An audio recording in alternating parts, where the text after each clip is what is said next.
सबको जुम्मा मुबारक। माशाअल्लाह, अल्लाह ताला इस जुम्मा मुबारक के आपको बरकत अता फरमाए।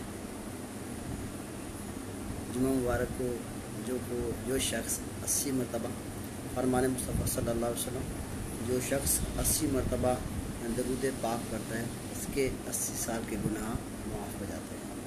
तो आज जुम्मा है, कोशिश करें अपने वालिदैन की कब्र पर भी हाज़िरी की सआदत मिल जाए, सूरह यासीन पढ़ने की भी सआदत मिल जाए।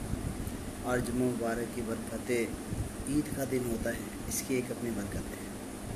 तो मैं उम्मीद करता हूँ तमाम आशिकान रसूल इस जुम्मा मुबारक की बरकतें खूब लुटेंगे और इंशाअल्लाह अपने वालिदैन के कब्रों पे हाज़िरी भी देंगे।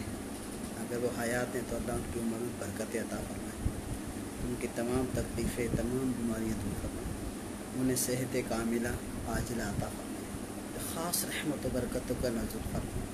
उनकी ज़िंदगी में ऐसी बरकत हो, इस्तिकामत के साथ, सेहत के साथ, वालिदैन का साया हमारे सरों पे तादेर कायम रहे।